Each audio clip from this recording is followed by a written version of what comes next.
बिस्मिल्लाहिर्रहमानिर्रहीम। अस्सलाम वालेकुम नाज़रीन, एक नए व्लॉग के साथ आपकी खिदमत में हाजिर है। मेरे साथ मौजूद है असद अली तूर। नाज़रीन, आज आपको मालूम है 24 अक्टूबर है, कल का दिन है 25 अक्टूबर का, जब जनाब काजी फायज़ ईसा सुप्रीम कोर्ट ऑफ पाकिस्तान से रुखसत हो जाएंगे। कल उनके एजाज़ में एक अलविदाई फुल कोर्ट रेफरेंस का इनेकाद किया जाएगा और उसके बाद ही एक अलविदाई जोहराने का एहतमाम भी उनके लिए किया जा रहा है नामजद चीफ जस्टिस याहिया आफरीदी साहब की जानिब से। और फिर आज रात को एक उनके लिए उनके एजाज़ में इशाइया दे रही है Supreme Court Bar Association Chief Justice Qazi Faez साहब की रिटायरमेंट पर। इन तमाम तर पहलुओं पर हम बात करेंगे असद अली तूर साहब के साथ। और दूसरी जानिब जो आज की एक बड़ी डेवलपमेंट है, एक तो आपको मालूम है इमरान खान साहब को एक तवील अरसा के बाद, तकरीबन 13 माह के बाद आज इस्लामाबाद हाई कोर्ट ने पेश होने का या पेश करने का हुक्म दिया। और उसके साथ साथ उस पर एक डेवलपमेंट ये हुई कि इमरान खान साहब को तो एज यूजुअल पेश नहीं किया गया, एक नई वजह भी बयान की गई। एक और अभी डेवलपमेंट हुई है, अभी चंद लम्हे कबल ही एक प्रेस रिलीज आई है वजारत कानून की जानिब से, वो बड़ी इंटरेस्टिंग है। उस प्रेस रिलीज के अंदर, और वो एक प्रेस रिलीज नहीं है बल्कि दो प्रेस रिलीजेज हैं, पहले एक उर्दू में जारी की गई और उसके बाद फिर एक अंग्रेजी में जारी की गई और बाद अज़ां उनके टिकट्स बनाकर भी वजारत कानून की जानिब से भेजे गए। और इन तीनों प्रेस रिलीजेज में नाज़रीन, जो आइन में 26वीं तरमीम की गई है, उस तरमीम को जो गज़ट नोटिफाई हो चुकी है इस वक्त, उसका नोटिफिकेशन जारी हो चुका है। उस गज़ट नोटिफिकेशन में जो कुछ कहा गया है उसके बरअक्स अब वजारत कानून वजाहतें दे रही है और जो चीज़ें उसमें नहीं है वो खुद से ऐड कर रही है। तो आप इसको किस जानिब जाता देख रहे हैं, ये जो अब वजाहत आई है, अभी हम डिस्कस भी कर रहे थे इसको कि, और पहले तो ये बता दें कि इसमें फ़र्क क्या है, अगर आप प्रेस रिलीज ही थोड़ी सी पढ़ लें तो। देखें, ये प्रेस रिलीज कहती है कि वजारत कानून ने 26वीं आईनी तरमीम के सिलसिले में प्रेस और सोशल मीडिया में की गई बाज़ गलतफहमियों की वजाहत को मुनासिब समझा। ठीक है।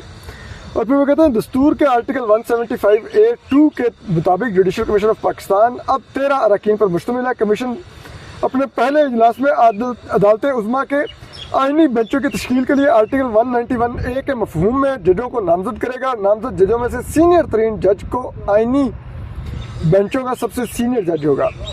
ठीक है, सॉरी, और नामजद जजों में से सीनियर तरीन जज आईनी बेंचों का सबसे सीनियर जज होगा, मतलब जो प्रिजाइड करेगा। उन्होंने यहाँ पर प्रिजाइडिंग जज का नाम नहीं दिया, लेकिन सीनियर आईनी बेंचों का सीनियर तरीन जज कमीशन का भी रुकन बनेगा।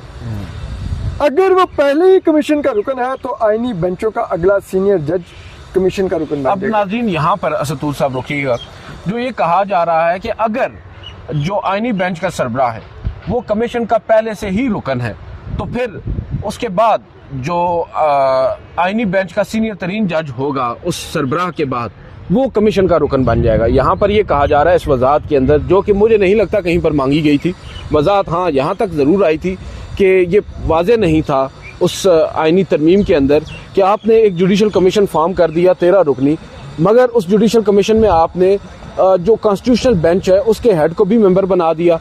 ये वाज़े नहीं किया कि वो मेंबर कौन होगा, वो कैसे अपॉइंट होगा, और उसके हवाले से ये वजाहत बेसिकली जारी की गई है, जो कि राइटली सो होनी भी चाहिए थी।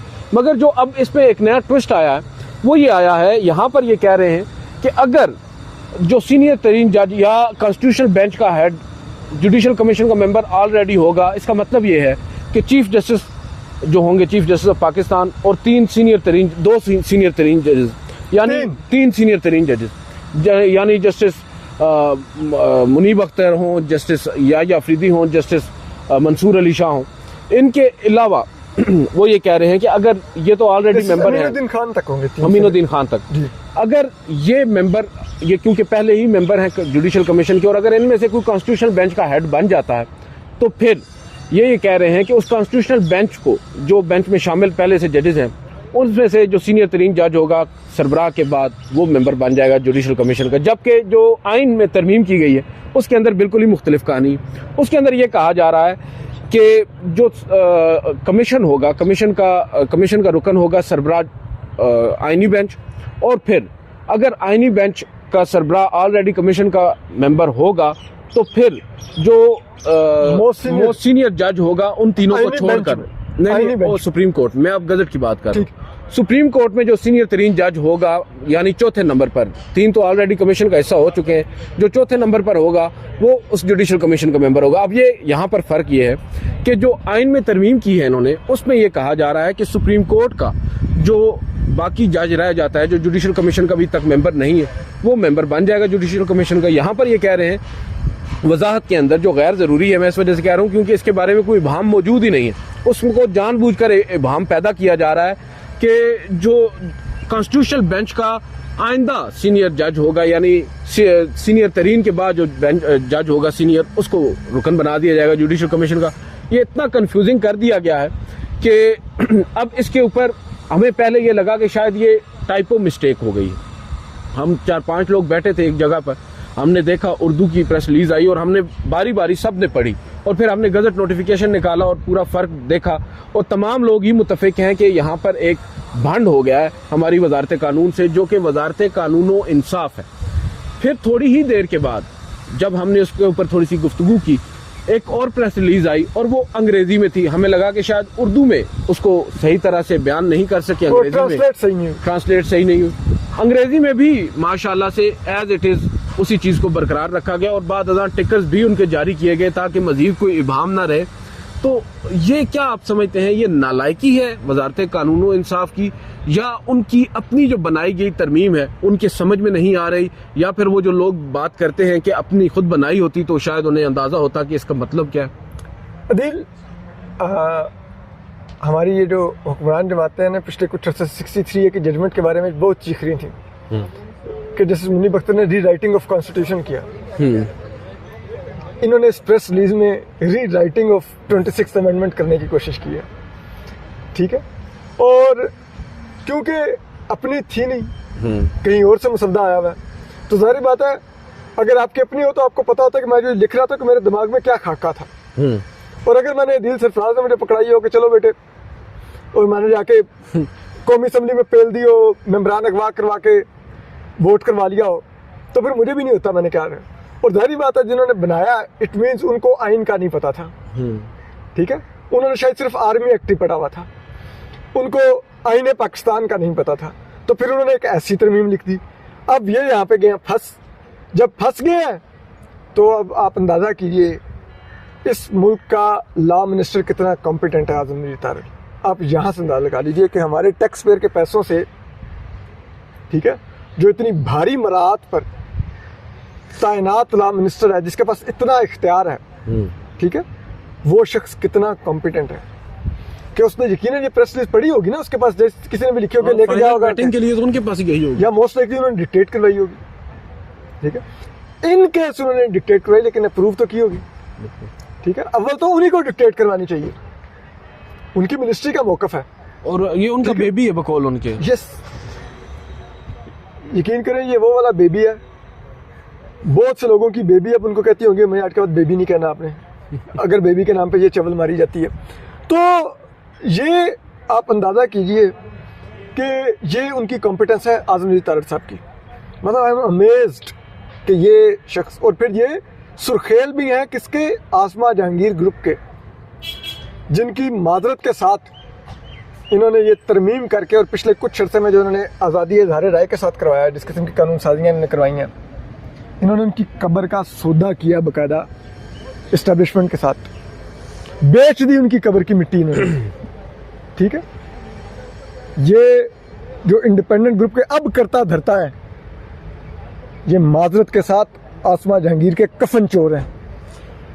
इन लोगों को शर्म आनी चाहिए जो लोग ये कर रहे हैं आसमा जहांगीर के नाम पर। ज़बान में ख्याल है इतनी वो मुनासिब नहीं होगी।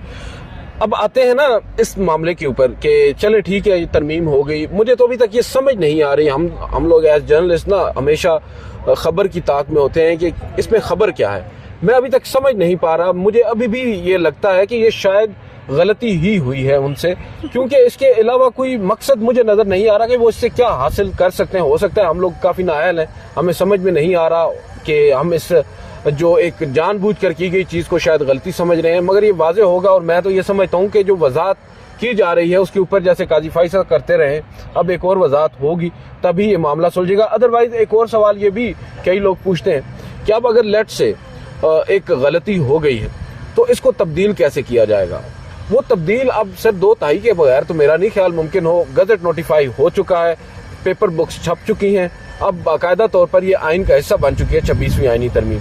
अब इसमें मजीद अगर आपने कोई वजाहत करनी है, तब्दीली करनी है, तो इसके लिए पूरा एक प्रोसेस है, वो फॉलो दोबारा से करना होगा। और ये पूरा एपिसोड बड़ा दर्दनाक था हुकूमत के लिए, पहले भी उनको तो बड़ी मुश्किलात से गुजरना पड़ेगा। तो शायद अब वक्त हाल वो ये कोशिश कर रहे हैं कि शायद हम एक और नुक्ते को एड्रेस कर रहे हैं, उस नुक्ते के साथ इसको भी अगर एड्रेस कर दें तो ये मसला हल हो जाए, मगर ये होता हुआ नजर नहीं आ रहा। इवेंचुअली ये मामला अब लैंड करेगा। आज आपको मालूम है अफरासियाब खटक साहब की जानिब से एक बड़ी वेल ड्राफ्टेड एप्लीकेशन फाइल की गई है, पिटीशन फाइल की गई है आर्टिकल 184(3) के तहत, जिसमें उन्होंने 26th अमेंडमेंट को चैलेंज किया है।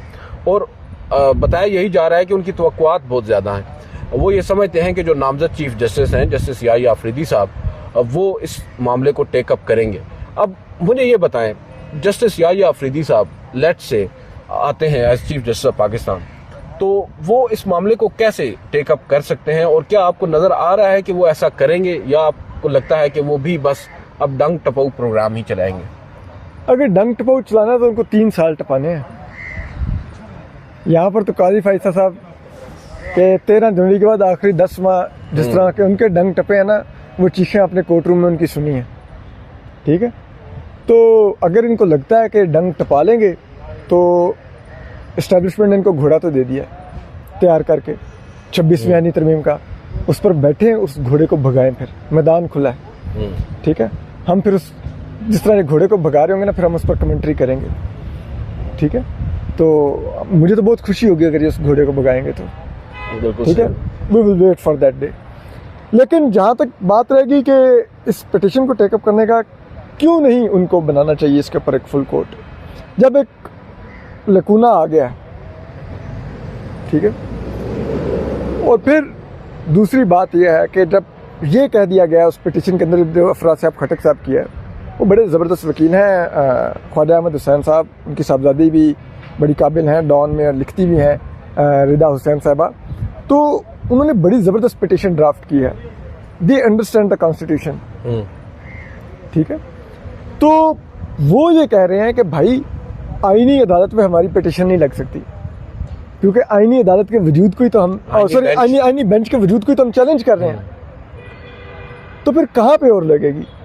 फिर फुल कोर्ट ही बैठाना पड़ेगा ना कि फुल कोर्ट डिसाइड करे। अंडरस्टैंडिंग यही है, अब जैसे एक तरमीम की गई है, बेशक उस तरमीम में सुप्रीम कोर्ट को ख़त्म भी कर दिया जाए, तो उसकी तौसीक तो पहले सुप्रीम कोर्ट से होगी, उसके बाद ही उस तरमीम के ऊपर जो नफाज है उसका होगा। ये बहुत से लोगों की ये राय है। और इस मामले के ऊपर जहाँ पर अब सुप्रीम कोर्ट की जो इनर वर्किंग्स है उसको डायरेक्टली हिट किया गया है एक आईनी तरमीम के नतीजे में, और जो अदलिया की आज़ादी है बहुत से लोग समझते हैं कि उसको सलब किया गया है, उस पर सुप्रीम कोर्ट ऑफ पाकिस्तान का रिएक्शन एक ही सूरत में आ सकता है कि तमाम जजेस सर जोड़कर बैठे। मगर बड़ा चैलेंज जस्टिस याहिया अफरीदी साहब का मेरा ख्याल है, इस आईनी दरख्वास्त को समाअत के लिए मुकर्रर करने से पहले इंतज़ामी साइड पर फुल कोर्ट इजलास बुलाना होगा, क्योंकि आपको मालूम है आज जस्टिस मंसूर अली शाह साहब का एक ख़त भी मंजर आम पर आया है। उस ख़त में गो कि वो एड्रेसल, तो उसमें जस्टिस काजी फायज ईसा साहब हैं जो गोइंग चीफ जस्टिस हैं, मगर नज़र यही आ रहा है, समझ यही आ रहा है, जिस तारीख को ये लिखा गया है उस तारीख को ऑलरेडी नोटिफाई कर दिया गया था जस्टिस याहिया अफरीदी साहब को। तो ये उनको ही बता रहे हैं, ये उनको ही कह रहे हैं, इशारा दे रहे हैं कि भाई मैं किसी भी स्पेशल बेंच का हिस्सा नहीं बनूंगा अनटिल एंड अनलेस आप फुल कोर्ट मीटिंग बुलाकर उस सदारती रेफरेंस, जिस सदारती रेफरेंस में सदारती ऑर्डिनेंस में तरमीम करके वो सदारती ऑर्डिनेंस के ज़रिए तरमीम करके आपने प्रैक्टिस एंड प्रोसीजर कमेटी की शक्ल तब्दील की है। वो ये कहते हैं कि जब तक आप उसको नहीं टेकअप करेंगे, उसके ऊपर कोई फाइंडिंग अगर फुल कोर्ट मीटिंग में नहीं आती, उस वक्त तक वो नहीं इस बेंच का किसी का भी हिस्सा बनेंगे। तो आपको लगता है कि जस्टिस याहिया अफरीदी साहब चले फुल कोर्ट बेंच बिठाना उनके लिए इस आईनी तरमीम के बाद बहुत से लोग समझते हैं कि मुमकिन नहीं है, मगर फुल कोर्ट मीटिंग इंतजामी साइड पर बुलाना तो अभी भी very well in his own hands. बिल्कुल, उनको फुल कोर्ट मीटिंग बुलानी चाहिए और उस फुल कोर्ट मीटिंग में डिसाइड करना चाहिए कि क्या हमें अपने हाथ पैर इतने बंधवा लेने चाहिए कि हम कोई फुल कोर्ट अदालत न तश्कील दे सके किसी अहम आईनी सवाल के ऊपर, किसी अहम कौमी नोयत के मसले के ऊपर। ठीक है, बिल्कुल सही। तो ये नहीं हो सकता। फुल कोर्ट एक पूरी अदलिया का कलेक्टिव विजडम होता है उसके अंदर, बजाय इसके कि आप 3-4 वो भी हुकूमत के हैंड पिक्ड जजेस जो सो कॉल्ड आईनी बेंच में बैठ के हुकूमत की दिलचस्पी के केसेस सुन रहे हो उनके आगे लगाते रहें। यानी कि हुकूमत कह रही है कि हम आपके ही अंदर से जो हमारे मर्जी के जजेस है, जो हमारे साथ मिले हुए होंगे, हम उनकी एक अलग अदालत बनवा लेंगे। अच्छा, वहां पर हमारे मुकदमे आते रहेंगे, आप बाकी बैठ के, यही तासुर जाएगा ना दिल से। जब पॉलिटिशियन बैठ के जजेस चुनने लग जाएंगे, उंगलियां रखने लग जाएंगे कि मुझे अदील सरफराज भी चाहिए, मुझे असद तूर चाहिए, तो क्यों असद तूर चाहिए? क्या अदील सरफराज अगर मुकदमा सुनने का अहल नहीं है तो अदील सरफराज को अदालत से निकाल दें? फिर ख्वाहिश होती है ना कि उस जज को लिया जाए। मीन्स आपको ये यकीन है कि असद अली तूर हमारे साथ इंसाफ करेगा, तो आप चाह रहे ना अदील सरफराज अगर इंसाफ नहीं कर सकता तो वो सुप्रीम कोर्ट में भी क्यों बैठा हुआ है? घर भेजो यार, मेरे टैक्स पेयर से आप उसको 13-14 लाख तनख्वाह किस बात की दे रहे हैं?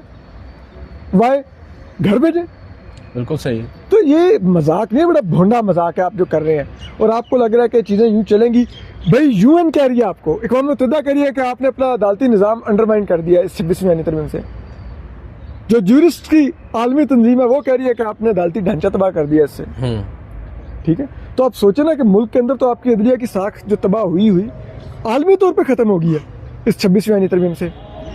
ये क्या बचा क्या आपके अदालत के? आगे आप 139 140 नंबर पड़े हैं। अब तो हो सकता है वो बॉटम पे भी आपको रखने को तैयार ना हो कि 180वें नंबर पे भी नहीं आते।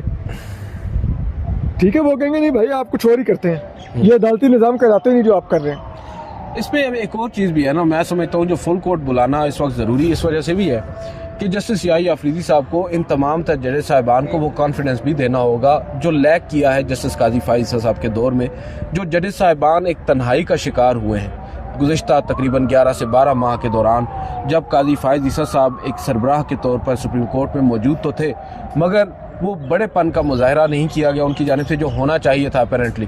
तो वो जो एक खफगी है, वो जो एक नाराज़ी है जज साहिबान के दरमियान, जो चेयर है उसके साथ, उसको मिटाने में भी जस्टिस याही आफरीदी साहब को अहम किरदार अदा करना होगा। जज साहिबान को एक मेज़ पर लाना होगा और पहले उनके जो तहफ़्फ़ुज़ात हैं उनको सुनकर उन्हें एड्रेस करना होगा। आपको याद होगा 6 जजेस के ख़त के बाद से हमने देखा तकसीम दर तकसीम अदलिया के अंदर होती रही है, और उसकी एक बड़ी वजह यही समझी जाती है कि काजी फाइज साहब का जो रिस्पांस, एप्रोप्रिएट रिस्पांस होना चाहिए था, वो नहीं आया। उल्टा उन्होंने जो गवर्नमेंट साइड है उसको वहाँ पर फोकियत दी अपने जज साहिबान पर, जिससे एक अदम इत्मीनान की सूरत हाल पैदा हुई, ना सिर्फ सुप्रीम कोर्ट में बल्कि इवन हाई कोर्ट्स में। जिस तरह वहाँ के 6 जज साहिबान ने ख़त लिखा और उस ख़त लिखने वाले जज साहिबान को आपने अपने पास बुलाकर डांट डपट की, बजाय इसके कि आप उनके जो ग्रीवेंसेस हैं उनको एड्रेस करते।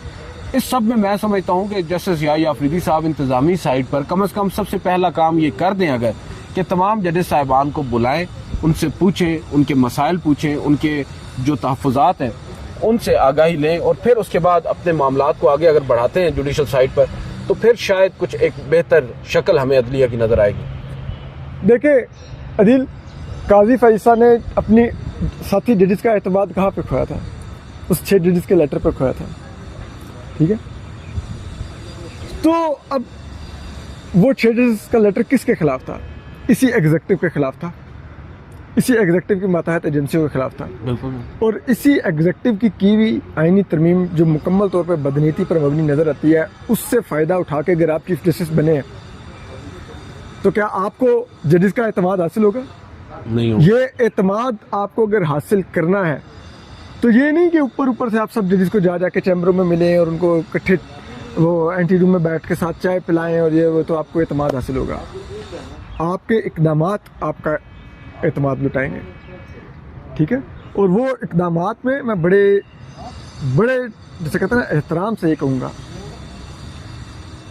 कि काजी फैसा तब तक सुप्रीम कोर्ट के कुएं में लटके रहेंगे जब तक 26वीं तरमीम मौजूद रहेगी। 26वीं आईनी तरमीम अगर मौजूद है तो समझिए काजी फैसा सुप्रीम कोर्ट में मौजूद है, लटक रहा है उस कुएं में।